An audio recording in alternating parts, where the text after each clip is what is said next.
Assalamu alaikum wa rahmatullahi wa barakatuh. A very good day, goeiedag molwene, and welcome to another episode of Life Matters, where we explore the complexities of modern relationships. That's what we're chatting about today, emotional intelligence as well, and mental well-being, with a focus on men's health. It's sort of a general conversation that we need to have around men's health.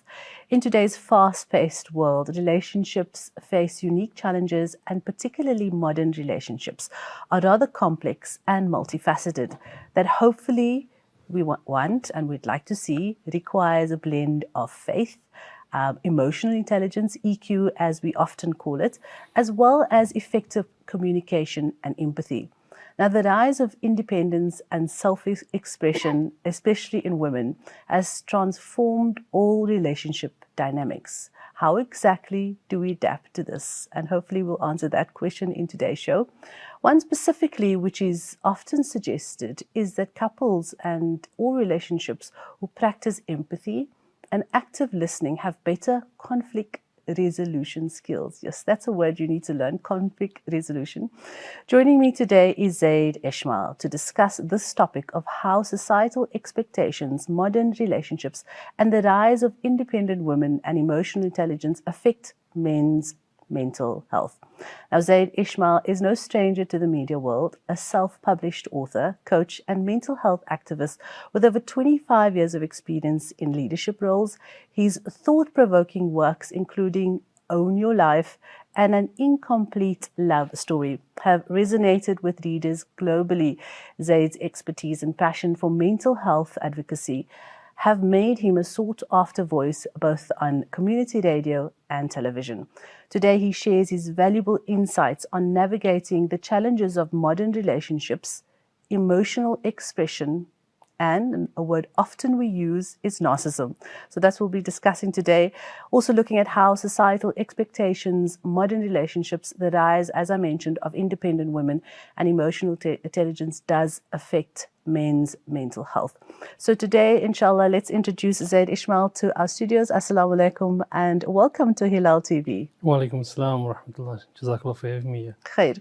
So, independent women in relationships, it is something that is very common in today's day and age. It has evolved somewhat differently as well. So today, let's look at the first question off the cuff, embracing equality and the traditional roles. Previously, we've seen men, at least society and culture, dictating that men should act in A, B, and C. Now, society and culture, and this is like not too long ago, maybe 5 years ago. Now, plus that 10 years ago, culture and society says vastly different.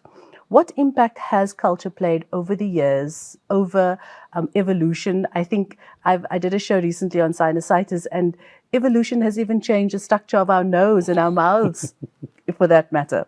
So I think, Zaid, let's start off with that question. The expectation of embracing equality and the traditional roles of men and women, and how society and culture has played a role in that.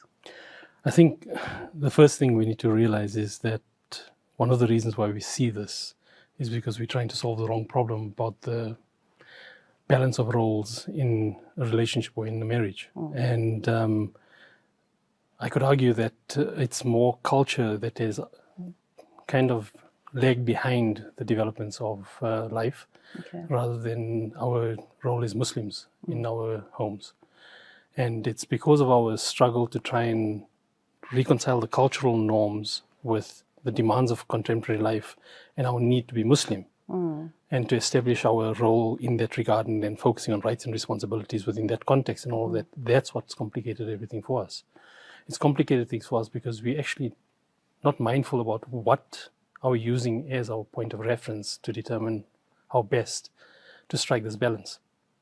So when you say, because mindfulness comes up a lot now, even when parenting, and parenting, being mindful what you're saying, being present in that communication. What do they say? Gentle parenting nowadays. Things have evolved and changed vastly. how can men adapt to this changing expectations? You're saying that let's use a core, something that's foundational in our life, in what we know, to then navigate us. How does that then play a role in these changing expectations and, you know, reconciling this traditional masculine, I think, idea of the norms and the position of men? I think that in itself is a problematic point of departure. Okay. Because the moment we're trying to fit into a narrative, the moment we're trying to subscribe to a certain model, we're trying to be enough. And if we struggle to be enough, that brings out all sorts of insecurities and vulnerabilities and defensiveness that then contaminates the entire situation. What we should be considering is who do we want to be in that role with our partner and vice versa. And then within that context, strike a balance. Because if we had to take the approach that a lot of people are trying to take these days, then respectfully, the Prophet ﷺ and Khadija anha would not have had a successful relationship, because they didn't take that approach at all, which is something that always baffles me, is that we keep referring to these magnificent examples, but we never ever understand how it is that we can implement that in our own life, because we're so fixated on rights and responsibilities, roles and expectations, societal norms and independent partners and autonomy and all of those things. But what do we want to be independent from? There's one thing I keep telling people, and came up again recently in another discussion, is that there's two things that if it is a dominant trait or a dominant focus for you, that if you have this, please don't get married. And that is, if you want to be independent and if you're looking for instant gratification. Those two things are completely conflicting with the goals of marriage. Yeah. So it sounds like you're speaking to both men and women here. Absolutely. Yeah. Because at the end of the day, when you are deciding, you know, to get married, there is the societal norms, there's the influences, but at the end of the day, we know where we come from. So we have in our family very strong women. Yes. And we have very strong men.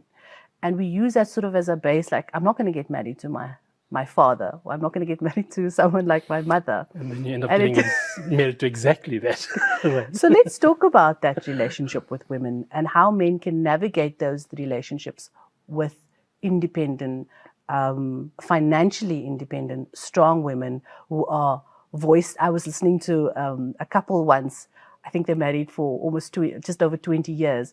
And she harps on the fact that her husband always said, no, you know, they got together and he knew she had a mouth on her, like, you know, you say, but he always wanted to change that.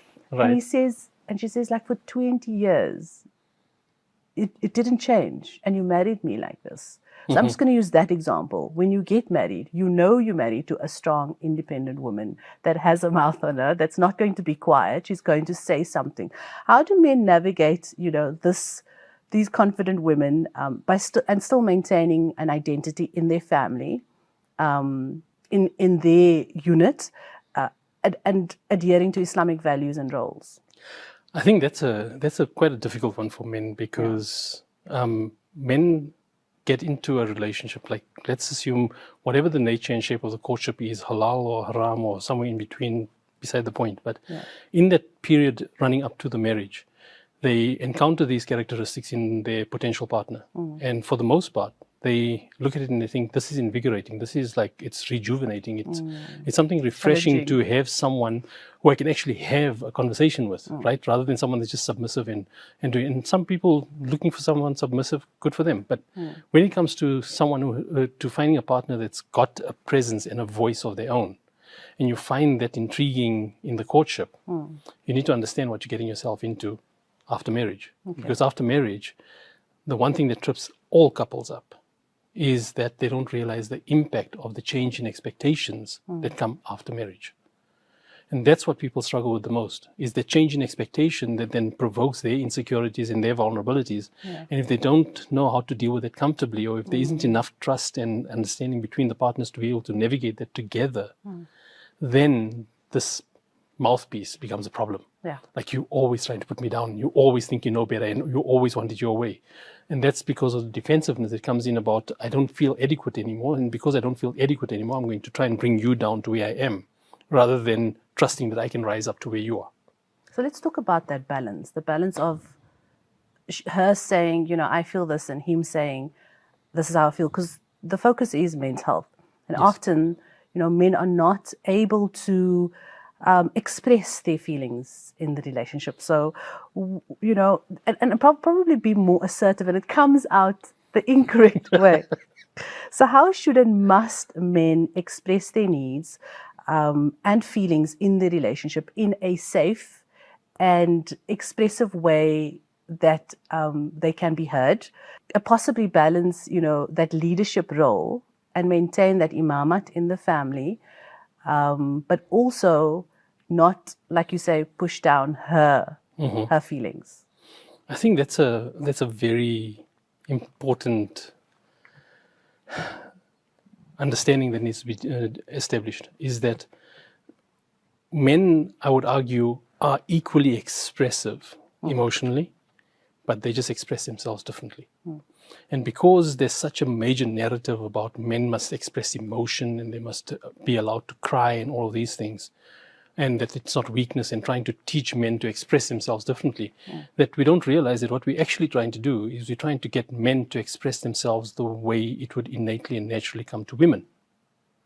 We're not accepting men's expression of their emotions the way they are comfortable expressing it, or the way it comes to them naturally. But because it doesn't look the same as what a woman would do it, we assume it's unhealthy. We assume that men are restrained, that they're not expressive and all of that. But it's a matter of understanding the person you're with, because this applies both ways, right? Because sometimes you get women who would express themselves, and I'm not saying they're masculine, but they would express themselves the way a man would express himself, and you get men who would be more verbal and who would be more expressive the way a woman would typically be.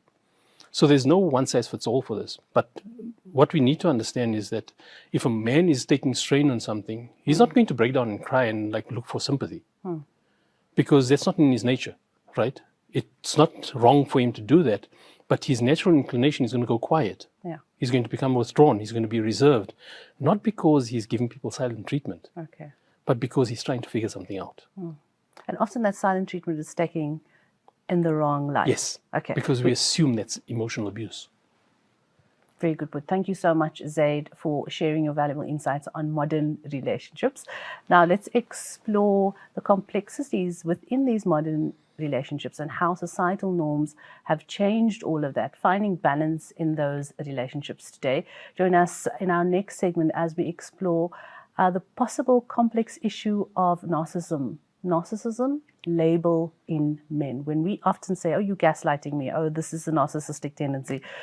Zaid expounds on this just after the short break. Stay with us. Welcome back. Assalamu alaikum. A very good day to you. This is Life Matters, and we're dealing with men's health and how societal norms has created this expectations of how men should be and how they can be and how they shouldn't be. And often men are not able to express their feelings and frustrations aptly because of what they know and what they've been taught.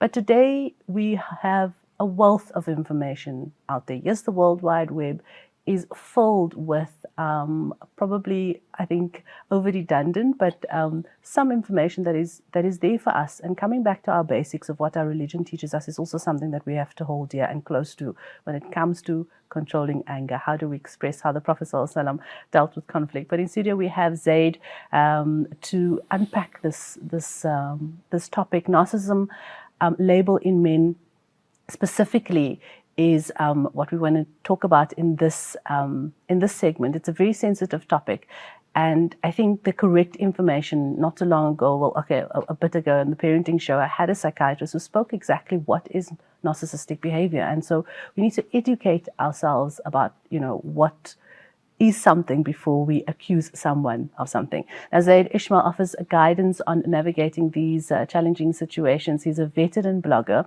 who has been sharing his thoughts on the human condition for more than 2 decades. In 2018, Zaid left his corporate career to fully dedicate himself to his passions of writing and coaching. He regularly creates content focused on mental health and is an active mental health advocate on social media as well. So catch him on his pages. Now, Zaid, something that I think men often feel pressure is to prioritize their partner's emotional needs. And you've mentioned that just before the break. it comes out incorrectly. So would you say that men do feel the pressure to rather look at everybody else's feelings? And I know it could be the same for women, but I think more so because men don't know how to express and they haven't learned to. So they latch on to, okay, let me take care of, my mom's needs or the kids' needs or my wife's needs first before I deal with what I'm feeling. Mm-hmm. I think men generally expect not to be understood in that way. Mm-hmm. That's the general experience that I get and feedback that I get from men who come to me for assistance as well, is that there's a certain resignation to, okay, well, it doesn't matter how I feel about this. Mm-hmm. Help me to figure out how it is that I can just solve this problem with my partner. And then all the emphasis is on making sure that your partner is understood and your partner is heard and your partner is seen and your partner has a safe space to express herself and all of that. But it doesn't strike that balance and understanding. And the one thing that always strikes me as extremely concerning is that a lot of people come to me after many years of marriage and they're still extremely dependent on verbal communication to understand what's going on. Mm. They don't ever consider the non-verbal communication that happens. And that's where most of the information is actually that is stored. such an important point, because I think that's where emotional intelligence comes in. That's where empathy comes in. Yeah. And I've heard some scientific readings on men are not born with that ability, emotional intelligence. So the connections, I mean, maybe you can elaborate on that. The connections that the boy child, that infant has with his mother when she's breastfeeding, when she's changing him, when she's interacting with him, in the sense that, like, we cuddle babies, we talk to babies, right, even though they don't understand. But lack of that and not enough or the appropriate kind actually doesn't help that boy child develop the emotional intelligence that he needs and also what's in. What are your thoughts on that? I'm always very, very cautious when it comes to scientific research into human behavior, because scientific research is generally focused on the biology of human beings rather than the nature of human beings. Okay.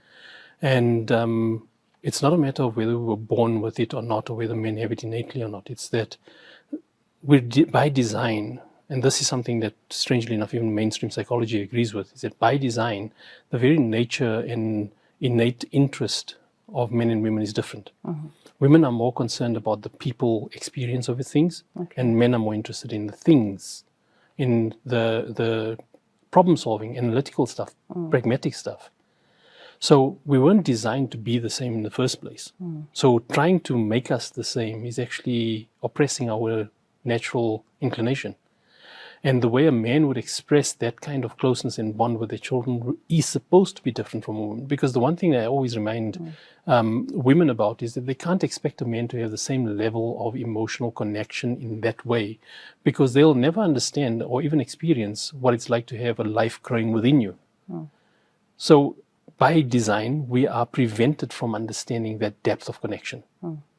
So there's a hadith that I'm always reminded of, where it talks to the fact that the best gift a father can give the child is a healthy self-esteem or a good education and a good upbringing. It doesn't say the parents, it doesn't say the mother, it says the father, because that's what men are for. Like structural things. Yes, yeah. Teach them how life works. And the mothers teach them how people work. Okay. Now we're saying men must join in that. And then what you eventually end up with is you end up with the man and the woman in the relationship coming at loggerheads in confrontation about what's the best way to teach that same thing. Yeah. There's a balance that needs to be struck. And if we're going to keep trying to make them the same and equal, we're destroying that balance. What about the very old school thinking that we're not able to come out of? But that's what I know. That's what how my father, it comes up whether or not you say it or not. That's how my father dealt with it. We didn't still dilly-dally with regards. Let's just say, example, there's an argument about the kids. You disagree about some sort of discipline, and that often comes up. And it's beautiful, when two people come together from two different backgrounds, and now, inshallah, you guys make it work, but not argue about it. So let's talk about that, making it work. And the one is just stuck with his ideals or her ideals. Right. And they're at loggerheads. We still come into the narcissism yes. Label, because often how they treat each other, that comes in. Yes. Yeah, you're gaslighting me. Exactly. That's narcissistic behavior, you know. And then everyone suddenly wants to diagnose everyone else. Yeah. So let's talk about your stuck ways. And I think the stuck ways is something that comes from a position of fear. Because no one wants to be inadequate, no one wants to be insignificant or incompetent in doing something as important as raising children, right? And that's why the importance of it, the gravity of it, is what is more likely to provoke our insecurities than anything else. Now, if there's isn't a healthy understanding between the couple, then there's going to be a power struggle in that regard. Yeah. And that's usually what goes wrong, is that they lose sight of what's the value they're trying to impart to the child in that moment of discipline or teaching, and they focus on the method. And then if the method of the father is considered to be too harsh or too firm, or the method of the mother is considered to be too soft and too gentle because it's not building them up, then they end up squabbling about that and lose sight of the fact that the value is not being focused on. So what they need to understand is, from the mother's perspective, if she has the more gentle, nurturing nature, then this is how I would want him to experience this learning. And from the father's side, this is why these elements are important to bring his attention to, so that he learns from it, or she learns from it, right? And that's a healthy conversation about how to raise children. Not, my father did this way, so you must respect me for doing that way, and don't ask me to do it differently and all of that. Because I think it's Ali Radhiyallahu who said that your children were intended for a different time from your own, so don't expect them to behave the way you behaved. So, and especially in the times you're living in now, the one thing that we lose sight of is that the reason it's so difficult to make this work right now is because I believe we're in a transitional kind of generational space. We're going from a space where there was a village that was finite, that was close, and that was around us, that we could relate to. And if we directed our children a certain way, generally the village directed them the same way. We don't have that village anymore. And our children have access to insights and information about different ways of doing things and different lifestyles, and that if we can't have a meaningful discussion with them about it, all it seems like is repression. We're asking them to suppress everything that they know about themselves or that they are curious about, because they must just obey or else. And that's where the struggle comes in, is that we don't realize the context within which we're raising children, and we don't equip ourselves to be able to understand that context, and then our insecurities get the better of us, and then we end up starting to fight about all the wrong things, and we lose sight of what's important. Well, inshallah, we're able to grasp that guidance that you are trying to say, because when you say little words like we don't equip ourselves, and touching on those, grasping that and realizing that we need to make the effort. Allah gave us these children, this relationship as an amana. So we probably need to take a break again, but why is the narcissism label so misused, so misled, so misunderstood in the context of male behavior, of specifically male behavior? And I still wanted to add, societal additions and social media information out there has influenced, our perception on narcissism and men. I think this is a fair time to say there's a trigger warning coming up.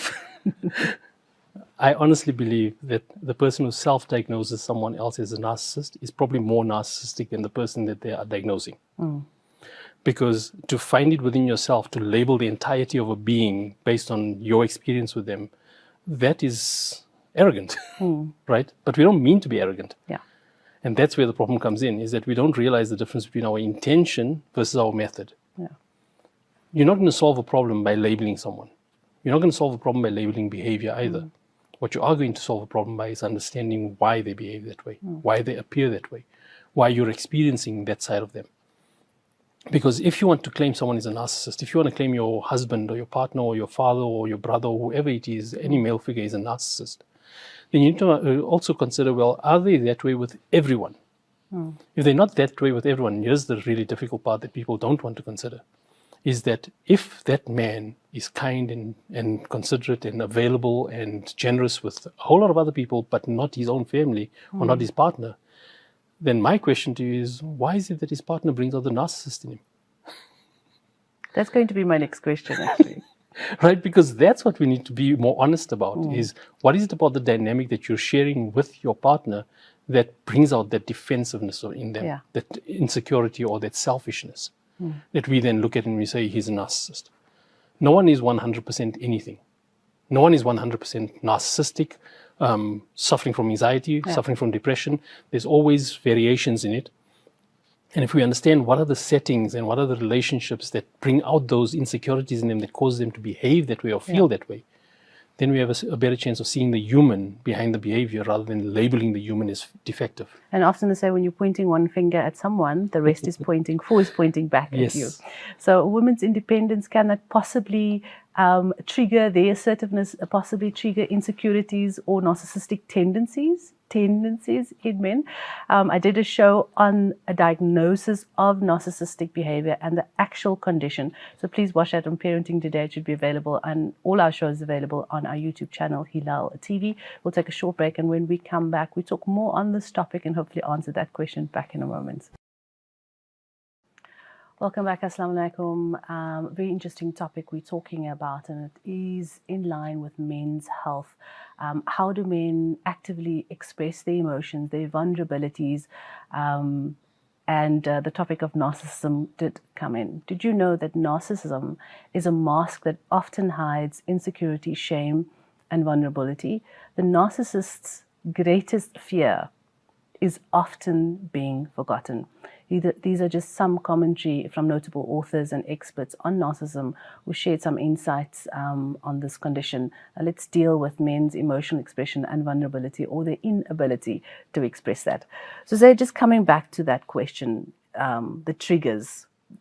Can women, children, or even, another man possibly trigger narcissistic tendencies in one? And looking at, reading about narcissistic behavior, it's actually a disorder which can only be diagnosed after the child is 18 years old, according to the psychiatrist that I interviewed. And she was saying a 2-year-old, a teenager, actively commonly display narcissistic behavior, but it can only clinically be diagnosed when the child has developed their personality, when they're an adult. So, education, of course, is important, and that tendencies that we look up, this is a gaslighting situation, and that comes up. This is the new words that people are using. You gaslighting me. You're not listening to me. It was something I just heard today on the radio. So it comes up more and more, and like you said, labeling people is often, look at yourself first. But is it possible that tendencies, whether it be male and female, does come up because of how somebody is approaching them or speaking to them? I think every single one of us has narcissistic tendencies. Okay. Every one of us is guilty of narcissistic kind of behavior from time to time. But it doesn't define the entirety of who we are.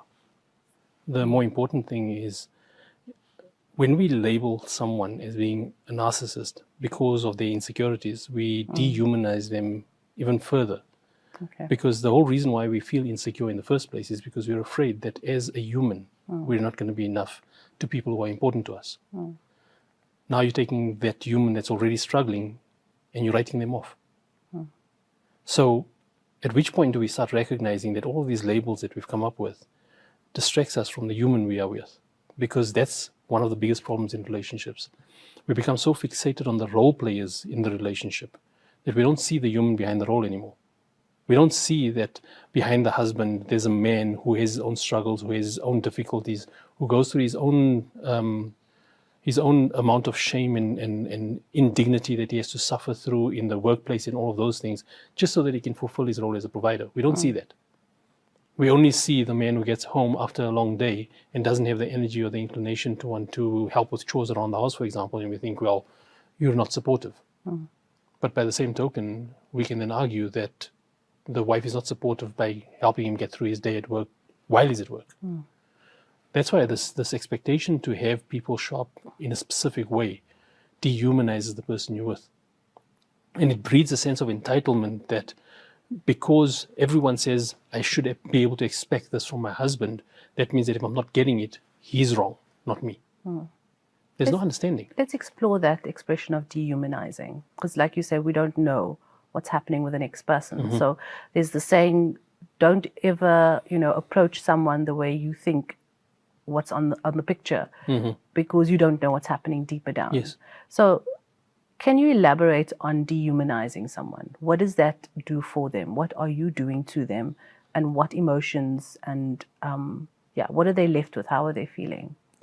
I think at the core of it, and this is a core need that I discuss a lot in my books as well, is that the one thing that we all need as an absolute minimum is to feel significant to the people that are significant to us. If that need comes under threat, it brings out bad behavior because of our insecurities, because the threat of being insignificant and the consequences of that is so great that we can't possibly allow ourselves to become insignificant. And that's where the bitterness and the anger and the rage and the emotional outbursts and all of those things come from. Now, if I see someone behaving badly and I only challenge the behavior, I don't go beyond that, then I'm not concerned about the human that's struggling behind the bad behavior. I'm only concerned about compliance. Yeah. And that's dehumanizing. It's like, I don't care what your stresses are. I don't care how you get treated at work. I don't care what difficulties you go through to make sure we've got food on the table or a roof over our heads, because that's your job. That's your duty. And that's what the mainstream narrative has come down to. It's framed men as, especially in the Muslim community, it's your job to be a provider and a protector, so just do it. It's not my obligation to do anything more than the bare minimum at home, because there's no rights that Allah has given you over me in that regard. So that means that whatever I do, you must appreciate it. But whatever you do, I'm entitled to it. And that's how you dehumanize men to the point where they will then resort to the only thing they can resort to, which is authority, power, resource. So at the end of the day, we are Muslims. Yes. And we go according to what the Prophet ﷺ has taught us. So let's link that to narcissistic behavior or dehumanizing someone, for instance. How can, what does Islam, what does the Prophet ﷺ teach us, to your knowledge, about self-love, humility, arrogance, possibly even, these tendencies that does come up, and how men can actually show emotional intelligence of expressing instead of coming home being miserable and the woman getting the wrong message, or the men sending out the wrong messages, and the mixed messages, like you said, are not the invisible messages are not being seen, as you said at the beginning, because that was a very, very, very important point that you raised. After being married for so many years or being in so many relationships at work with your parents or with your kids or your siblings, how do we not take on the non-verbal reactions of people? So as Islam as our base, what does it say about self-love, arrogance, being humble, emotional intelligence, to encompass us, to come down to that core and reacting in that way? There's a hadith that comes to mind, which is rarely used in this context, but I believe it has a lot of relevance, is that a believer is one who wants for his brother what he wants for himself. And if we don't look at that from a material kind of risk perspective, and we look at it from a perspective of, if I was struggling with something, how would I want someone to approach me to correct me in it or to support me in it? And then that is what I need to bring to bear on someone else I see struggling, especially if it's my partner. So if I see my partner having a bad day or going through something that's really bringing out a side of her that I know is not usually hers, then I need to consider, why is this good person that I'm married to behaving badly, as opposed to just assuming, oh, well, she's just full of nonsense again. And that's the question that I think must be at the core of everything that we try to center ourselves on when we trying to come to grips with this, is when you see someone behaving badly, do you believe that they are inherently a bad person behaving good sometimes? Or are they inherently a good person who is having a bad run? And then you approach it from that perspective. Because the one thing that I always also try to keep myself grounded with is the level of empathy and compassion and understanding that we offer to our partners or even our families and our children. Is it at the very least, the amount of empathy and compassion and understanding that the Prophet ﷺ offered the man who urinated in his masjid in front of him? Now, if we can't offer that bare minimum to the people around us, then we need to introspect. We don't need to blame them for not deserving it. We need to introspect about who we want to be rather than who we think they deserve us to be. Does men know what they want when it comes to emotions? Do they know how to express it? And if they don't, what is the path to follow? I think, like I said at the beginning, men don't express emotions in the same way that women do, but they have the same emotions. Okay. But so if a man wants to feel appreciated, he doesn't care about flowers and about token gestures and about words, sentiment. For example, if a man puts in the effort to, say, create a space in the backyard for his family to have a gathering so that they can have some good family moments, bonding moments available to them. And every weekend, after a long week's work, he comes home and he says, let's do a picnic in the backyard. And the consistent response he gets is, no, we're always at home, let's go out. That feels like ingratitude. It feels like what's important to me and what I want to share with my family doesn't matter to you. The only thing you people want is the easy life. Going out, paying for stuff, doing things that are supposedly trendy and whatever it is. But these things that I'm doing to create comfort for us, to improve our quality of life, is taken for granted. It's like you're supposed to. Yeah. The recognition of that is ignored. So, but the recognition, sorry to interrupt you, the recognition is the critical part, is that we mustn't assume that talking about it is recognition. Because for men, remember, they're very analytical and very pragmatic in the way they approach things, right? By nature, for the most part. So when you talk to them about something, it doesn't land unless they experience it in your behavior and your action as well. If there isn't a consistency between the action and the verbal communication, then the verbal communication is just token. Okay. So we must, as women who are the more emotionally intelligent ones, need to understand the mixed messages from our husbands and our children. Thank you, Zaid, for emphasizing the importance of men's mental health and wellness. Remember, taking care of yourself is essential for building those strong relationships. Taking care of yourself first, whether it is getting on a musla and connecting to Allah, whether it is talking to your partner and expressing what you need to say, and the understanding of nonverbal interaction must also be there. So explain that to the next person. Men, are significant in our lives, and they teach the next generation something that they need to know. So let us teach the next generation into emotional intelligence, into understanding, into compassion. Modern men, the modernity of life have changed men's masculinity very much. And coming down to Islamic values is something that we need to focus on. But we'll talk more on this topic just after the short break. Don't forget to interact in our social media pages and let us know what you want to watch as well. We'll be back in a moment.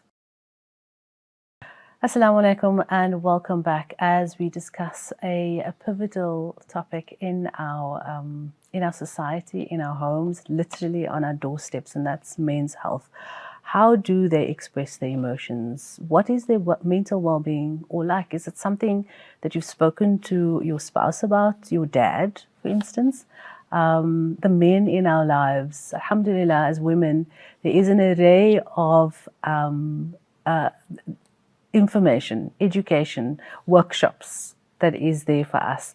I know the Parent Centre in Cape Town has a very good fatherhood program as well. So latch on to that. Tell the man in your life, your significant other, egg him on if there's more information or just a subtle non-verbal reaction that you want from him or your partner or your child or your son, for that matter. How do societal expectation versus, modern relationship, the rise of independent women and emotional intelligence affect men's mental health is what we're talking about. Our guest, Zaid Ismail, is a self-published author, as I mentioned earlier, and he's very much a mental health activist dedicated in putting that information across when it comes to the average male, the average Muslim male in South Africa.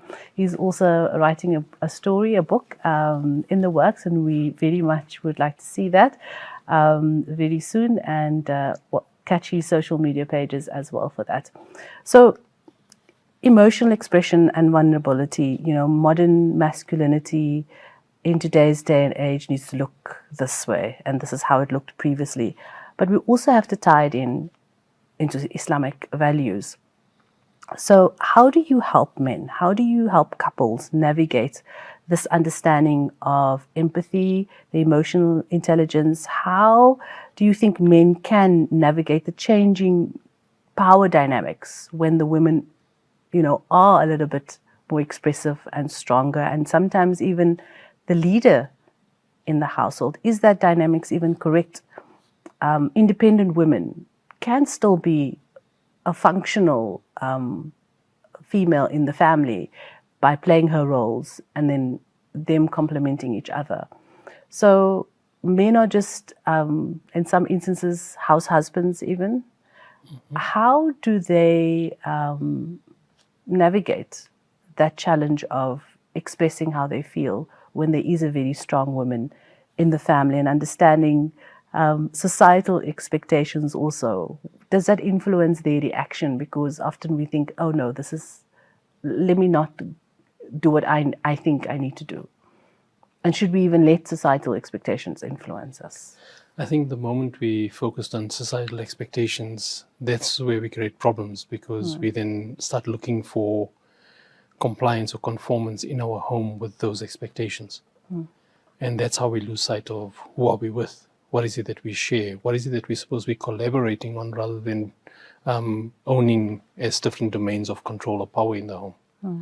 And that's the problem, is that it's the emotional expression has to be relative to what is the quality of the relationship between the two. Now, if you know that you are okay with your partner, that you have an understanding and that she respects you, and she comes across loud about something because she feels strongly about that. If you're going to take offense to that because she's not expressing herself the way you would want her to express herself, then you're shutting her down. And then that's just going to lead to more problems, because now she's going to feel unheard and misunderstood, or as if she doesn't have a voice. And then because she has access to means and resources and independence, she's going to exercise that because she doesn't want to become insignificant. So we all want significance. And for men, they need to become more aware of the impact that they have. Men, I think their blind spot, the most common blind spot of men, is that they lose sight of the impact that their presence has. And they're more focused on whether or not they are acknowledged, whether they are respected. But if you realize the impact of your presence, you will then realize how it is that the way you carry yourself has a direct impact on how it is that others respond to you. And if you come across brutish and demanding and insensitive, you're going to provoke a response that is going to be in line with that. But if you don't realize you're doing that because that's just your natural way and you must just accept me for who I am, then understand that your natural way is going to result in a natural response. So from both sides, I think the biggest thing is that we need to start understanding what impact we have on our partner. And when we understand what impact we have on them, and we interpret their behavior based on that impact that we have, and we factor that into how we understand them, we'll then see that, yes, they might be out of line about something because you disagree with them about something, but the way they're expressing themselves is because they have reason to believe that unless they do it that way, they're not going to get through to you. What is your advice then, like practical advice to Muslim brothers? I mean, there's a guy sitting on your couch and he's in your rooms, and he needs to know how to express his emotions, his vulnerabilities, particularly for men, and this idea that they now have of what masculinity is about. And decoding all of that and coming back to maybe advice that you have given them.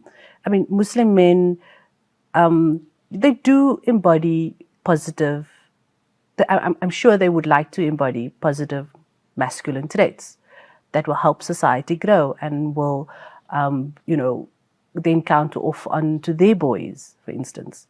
But they just sometimes don't know how. And, having talks like this often, brings that conversation on, because I think we just don't have it enough. I think Muslim men who try to be masculine, who put in an effort to be masculine, they need to recognize that they've already got a problem with themselves. Okay. The moment you're posturing to be received a certain way, it means you're insecure. You're not comfortable with who you are. You're trying to fit a certain narrative so that you can get the respect and the admiration and everything else that goes along with what is supposed to come along with that. And that's where this whole kind of entertainment mentality comes from. And we need to be careful about that, because a lot of Muslim men, they subscribe to that kind of mentality, that misogynistic approach to how it is that we must establish our place and keep women in their place and all of that sort of thing. Again, go back to the first marriage in Islam. You will not find any of that demonstrated there. In fact, you won't even find any hadith that talks about how the Prophet ﷺ went and discussed the rights and responsibilities with his wives. There was always an understanding. They established an understanding based on what was uniquely true about the balance that they brought together. And if you don't have it within you to do that, understand that you have to work on yourself. You have to understand why that's uncomfortable for you, why it is that something feels so daunting and so threatening that the only thing it gets from you is a very, very rigid response. Because that's what we do, is that when we feel out of control, we resort to power, authority, rules, compliance. So what are the things that Muslim men can do to prioritize their spiritual growth and their development in understanding with the non-verbal reaction that's happening around them? They need to get out of their heads. They literally need to get out of their heads. Is it attached to some trauma? It's attached to a fear of not being good enough. Because there's such a deeply ingrained, almost harsh conditioning of this sense of the man is the provider protector. That we reduce men to being the provider protector. But what's worse is that men start subscribing to that mindset of, I'm just a provider protector. So they don't expect themselves to offer more than that, and they don't see any reason why they should develop themselves more than that. So then, as long as I'm being the provider protector, that means that I now automatically fulfill your rights. So that means you must respect me as a leader. And then they want to have final say on everything. But they want to have final say without truly, genuinely considering mashura from their wife, the counsel from their wife.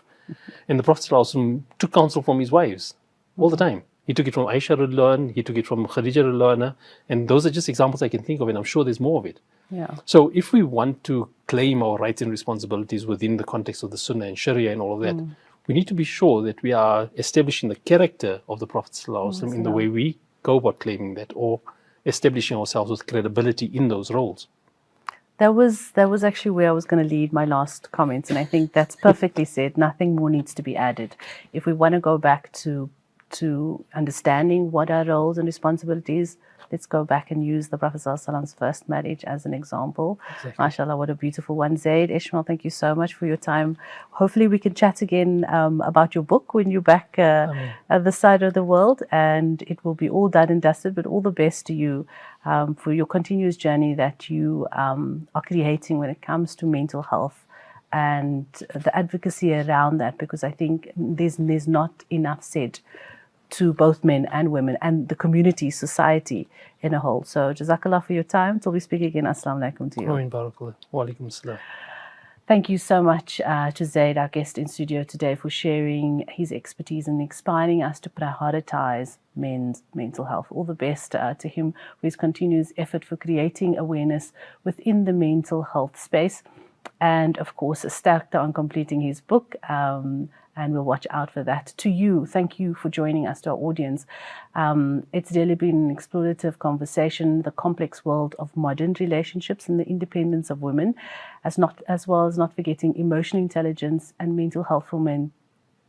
Remember, we see you, we hear you, and we support you. There are support structures out there.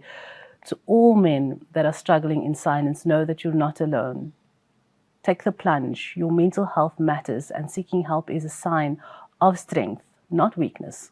Remember, healing is possible and support is available. Reach out, speak out, and prioritize your well-being. And for all men around you, if you're a woman, let's make them worthy and make them understand that care and acceptance is what they are, what they need. Otherwise, do reach out. It is a brave act, so please don't think that it's not. Reach out to supportive loved ones, professionals, or helplines. Please don't suffer in silence. Break the stigma and seek that support. Thank you so much for joining us, and remember, every small step towards self-care is a victory. Don't forget to subscribe to all our shows for more enlightening conversations. Join us next time for another empowering show. Until then, stay informed and stay holistically healthy, mind, body and soul, from the rest of the Life Matters team here in Johannesburg. Wassalamu alaikum and goodbye.